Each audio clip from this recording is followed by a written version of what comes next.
What's good, YouTubers and YouTubettes? This is JBsports back again with another one.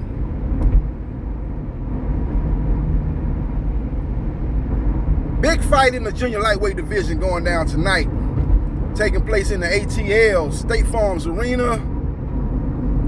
It's going down the same venue that Gervonta Tank Davis last fought, as he put on a hell of a performance when he stopped Mario Barrios in front of a star-studded crowd. It'll be interesting to see what type of crowd be in attendance for this fight.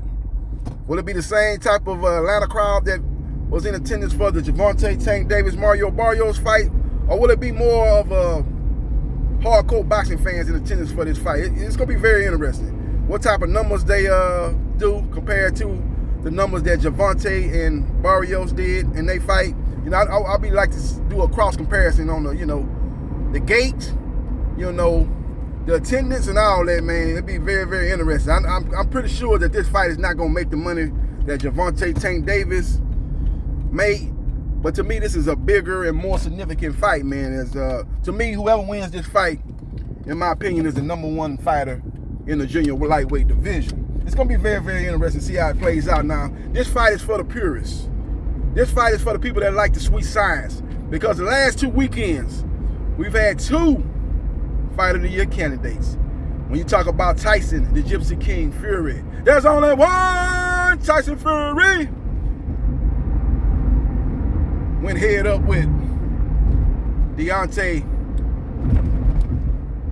the Bronze Bomber Wilder, aka the one-hitter quitter. Yeah, that was a great matchup. Fight of the Year candidate. And then 6 days later, we watched Emmanuel Navarrete, who's one of my favorite fighters to watch. Very unorthodox type of fighter, throwing punches from weird angles, throwing uppercuts from a distance when you should be throwing uppercut from close range. The guy's just must-see TV. When he took on Joey Gonzalez, who was last seen in the ring getting schooled by Shakur Stevenson.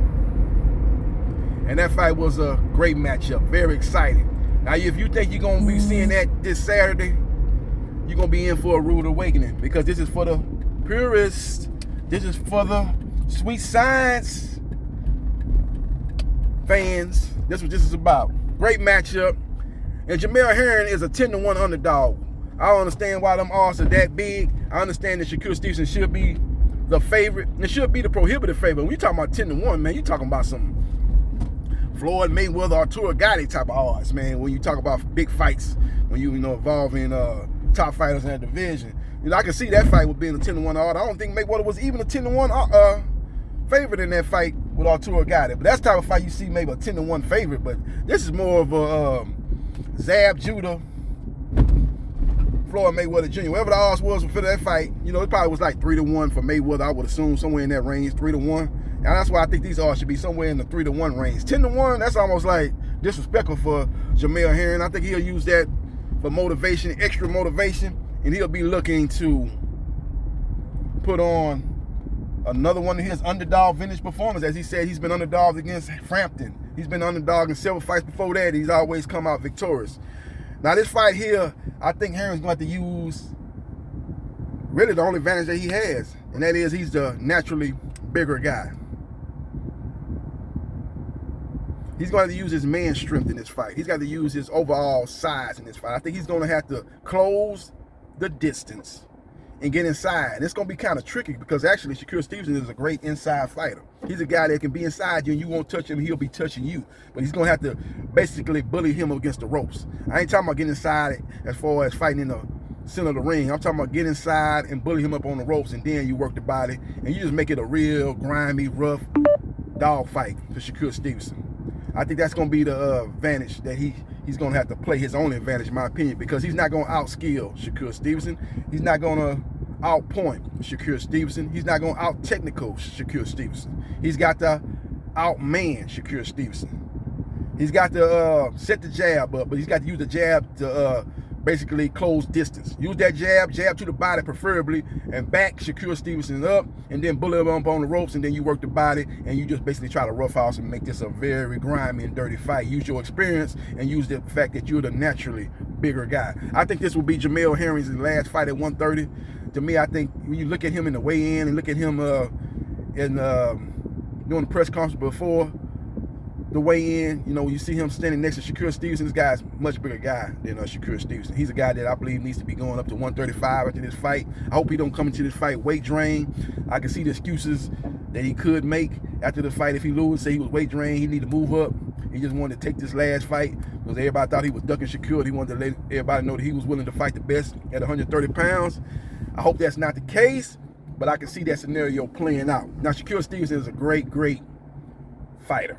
Inside, outside, good jab, good combination puncher, a guy that's has short arms. For a guy that as good as he is, Herring does have the reach advantage. He's got to use that to his strengths, like I said, preferably a jab into the body. But Shakur's got a great jab in his own right, and he's a guy that's basically sees everything coming, man. This guy's got a high boxing IQ. You know, when I talk about guys with a high boxing IQ, I talk about number 1, Terrence Bud Crawford. Number 2, Gervonta Tank Davis. Number 3, Canelo Alvarez. And I will put Shakur Stevenson right there behind those 3 guys as number 4 as far as high boxing IQ. This guy sees everything coming. He's a great counter puncher, great timing puncher, a guy that's just a great puncher offensively and defensively. The only thing that he probably lacks is knockout power. He's got sharp punching power. He got power that gets his opponents respect. You don't see opponents just rushing in and trying to put an onslaught on Shakur Stevenson because they know he's a very sharp, accurate puncher, a la Floyd Mayweather Jr. when they try to say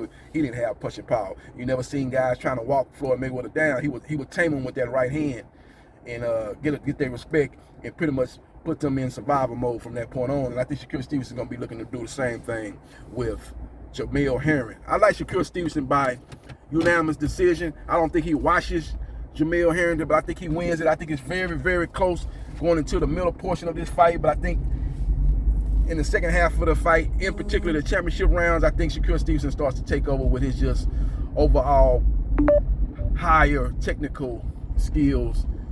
And I just think he's just timing and speed, I think will pay dividends for him in this fight with Jamel Herring. I like him to win this fight 8 rounds to 4 over Jamel Herring, 116-112, to win a unanimous decision and capture the WBO title. And hopefully the winner of this fight will get the winner of Lomachenko-Comey. Hopefully that'll be the fight. It seems like an Oscar Valdez fight is off the table for the winner of this. I think the winner of this could be in line for that fight. You know, you would think Lomachenko would take care of business with that, and the winner of this fight will take on Loma. I'm hearing that Oscar Valdez will be fighting Emmanuel Navarrete. That's going to be a big fight early next year on ESPN pay-per-view. That's what I'm hearing. So I know the winner of this fight probably will call out Valdez, but I don't think they're going to get that fight. I think Bob Arum is going to make an all-Mexican battle between those 2 guys. And he knows the Latino fan base will gobble that fight up. Let me know your thoughts on who you like in this particular matchup. Shakur Stevenson versus Jamel Herring. Do you like the young lion or do you like the old lion? Let me know your thoughts about the odds of Jamel Herring being a 10-1 underdog. I think those odds are way too high. Let me know your thoughts about the winner. If you think it's going to go to decision, let me know your thoughts about the decision and the winner. If you think somebody's going to get stopped, let me know what particular round they're going to get stopped in. Let me know your thoughts. And subscribe to JB Sports, the man, the myth, the legend. And I holla.